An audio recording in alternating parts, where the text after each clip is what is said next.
Bertemu kembali.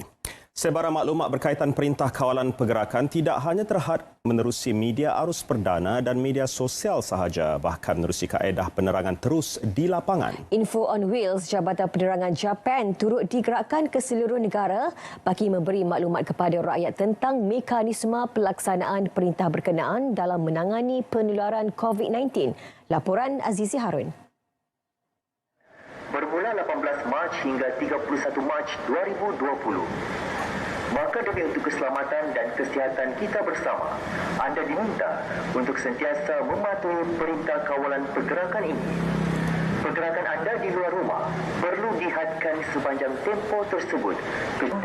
Tidak hanya bergantung kepada pengumuman menerusi televisyen, radio dan media sosial, kerajaan menerusi Jabatan Penerangan seluruh negara mengambil langkah proaktif menyebar luas keperluan pematuhan rakyat terhadap Perintah Kawalan Pergerakan yang telah dikuatkuasa.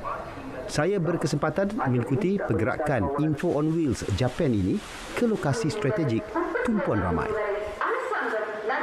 Jabatan Penerangan di Kuala Lumpur saja 5 unit akan bergerak setiap hari bermula pukul 8 pagi hingga pukul 6 petang. Info on Wheel ini digerakkan ke seluruh Kuala Lumpur. Informasi berkaitan penguatkuasaan Perintah Kawalan Pergerakan disampaikan dalam bahasa Malaysia, Mandarin, Tamil dan Inggeris.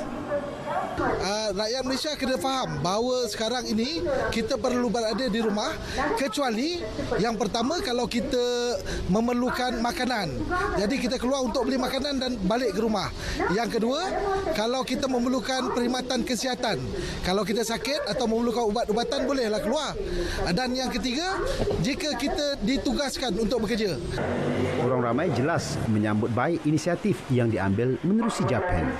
Cuma langkah yang bijak dan efektif saya rasa setakat ini kerana kadang-kadang rakyat Malaysia ada yang tidak melihat TV ataupun di media sosial, tapi dengan cara ini saya rasa langkah ini adalah tepat bagi kerajaan. Pas dengar penerangan daripada kereta belakang ni, saya lebih jelas tentang usaha kerajaan untuk mengawal pergerakan di dalam negara bagi mengelakkan virus COVID-19 ni daripada merebak.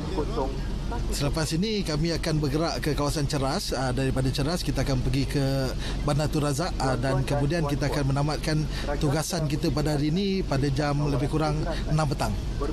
Selamat bertugas. Terima kasih. Penggunaan info mobile ataupun info on wheel Jabatan Penerangan Malaysia ke seluruh negara diharap mampu untuk memberi penjelasan lebih lanjut kepada rakyat Malaysia tentang apa yang mereka perlu lakukan ketika arahan ataupun peraturan ini dikuatkuasakan.